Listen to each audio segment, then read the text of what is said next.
Shalom dan selamat malam. Perkenalkan, nama saya Yusrianti Pabebang dari jurusan Teknik Informatika, Fakultas Informatika dan Komputer, Universitas Kristen Indonesia Paulus. Pada kesempatan kali ini saya akan mempresentasikan tugas dari riset teknologi informasi dengan judul Pengaruh Penggunaan Media Internet terhadap minat belajar siswa SMA Negeri 12 Luhut Timur di Kabupaten Luhut Timur. Bab 1. Pendahuluan.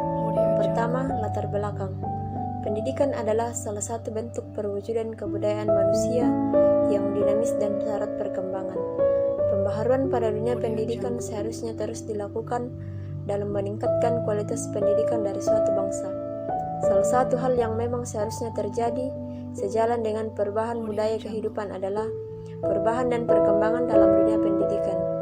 Perubahan yang dimaksud yaitu perbaikan pendidikan pada semua tingkat dan harus terus-menerus dilakukan sebagai antisipasi kepentingan masa depan.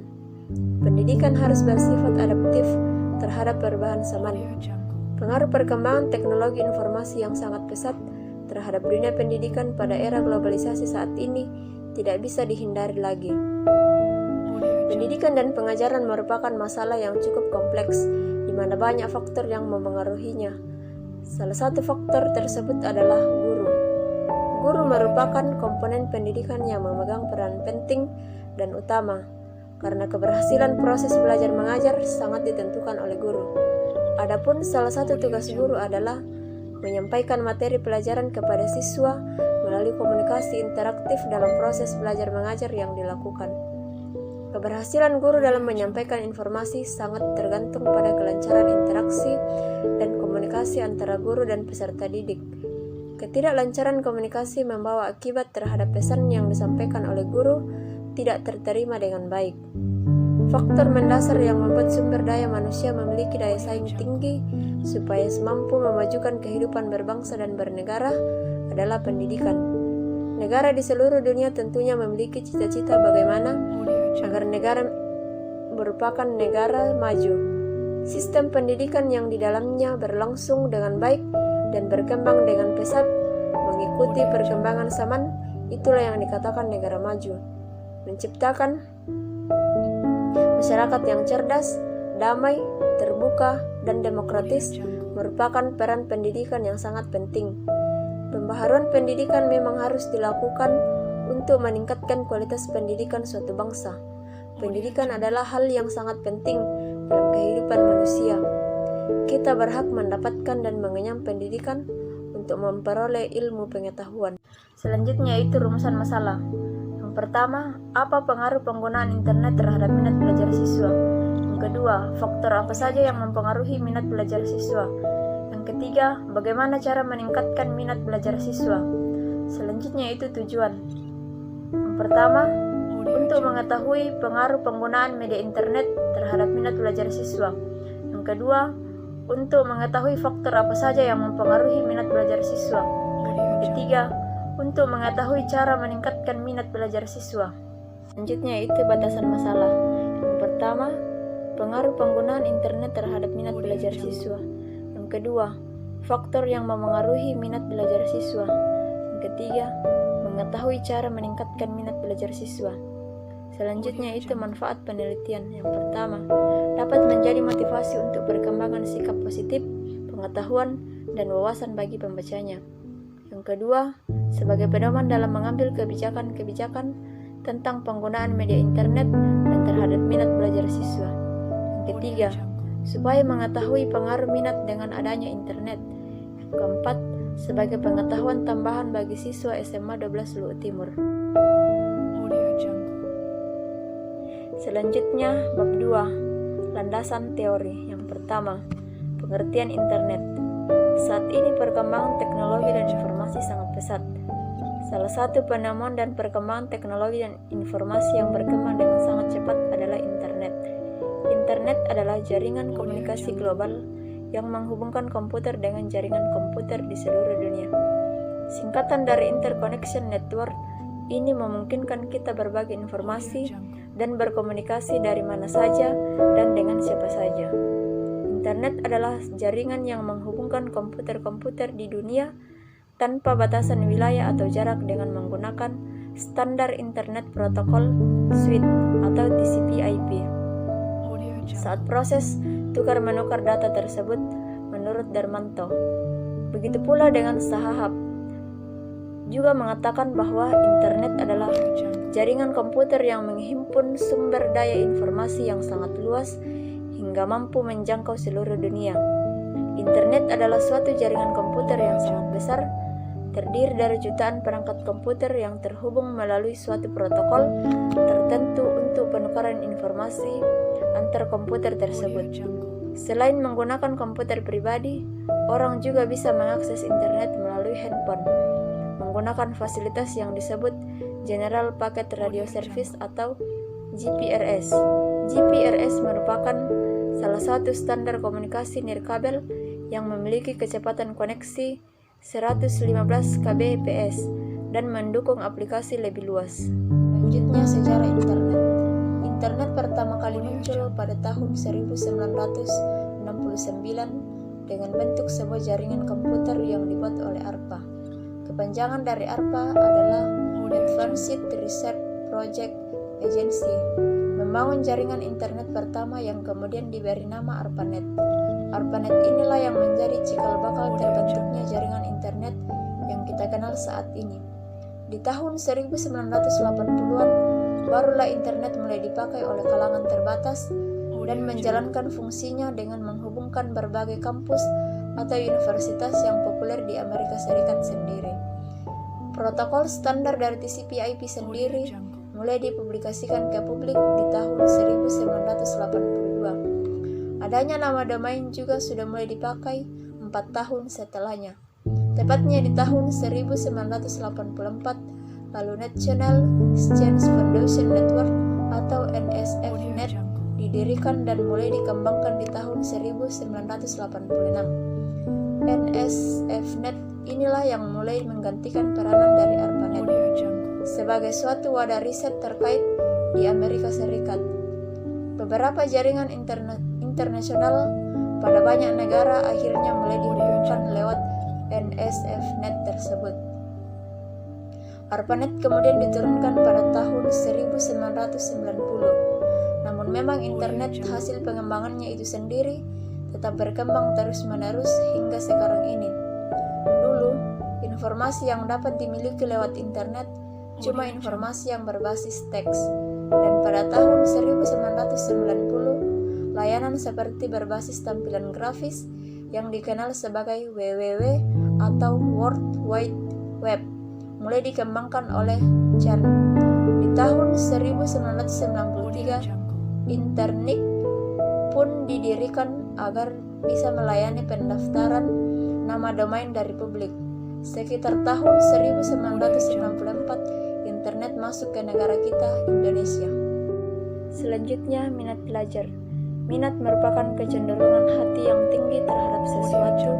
Kegiatan yang dilakukan seseorang akan berjalan dengan baik dan lancar apabila ada minat yang timbul karena adanya kebutuhan. Dengan adanya kebutuhan, maka timbul motivasi yang disebabkan adanya minat yang besar. Minat adalah suatu kondisi yang terjadi apabila seseorang memiliki ciri-ciri atau arti sementara situasi yang dihubungkan dengan keinginan-keinginan atau kebutuhan-kebutuhan sendiri. Minat merupakan kecenderungan jiwa seseorang terhadap objek, biasanya disertai dengan perasaan senang, karena itu merasa ada kepentingan dengan sesuatu tersebut. Dapat disimpulkan bahwa minat merupakan rasa ketertarikan terhadap sesuatu tanpa ada paksaan.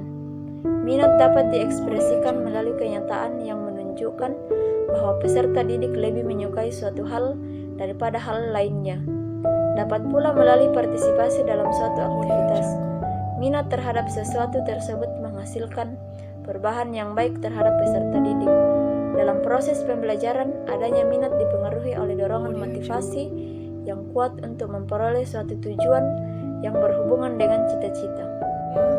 Faktor-faktor yang mempengaruhi minat belajar. Faktor-faktor yang mempengaruhi minat belajar terbagi menjadi dua, yaitu yang pertama faktor internal.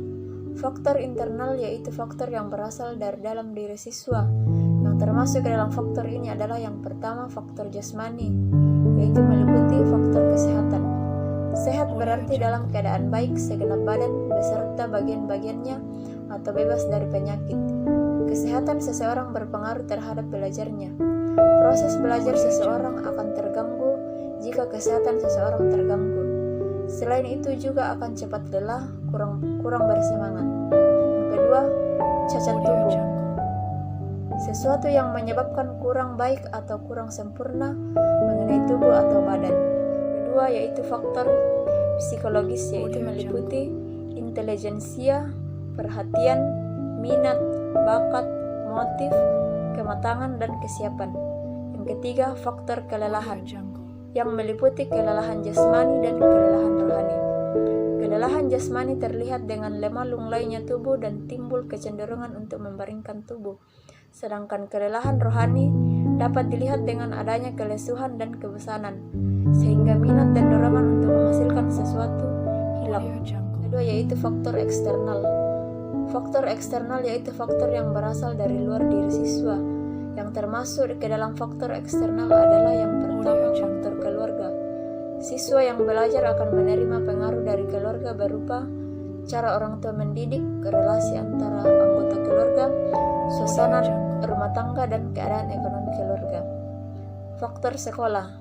Faktor sekolah yang mempengaruhi belajar ini mencakup metode mengajar, kurikulum, relasi guru dengan siswa, relasi siswa dengan siswa, disiplin sekolah pelajaran dan waktu sekolah, standar pelajaran, keadaan gedung, metode belajar, dan tugas rumah. Yang ketiga, faktor masyarakat. Masyarakat sangat berpengaruh terhadap belajar siswa karena keberadaannya siswa dalam masyarakat, seperti kegiatan siswa dalam masyarakat, massa media yang juga berpengaruh terhadap positif dan negatifnya, pengaruh dari teman bergaul, siswa juga berpengaruh terhadap belajar siswa.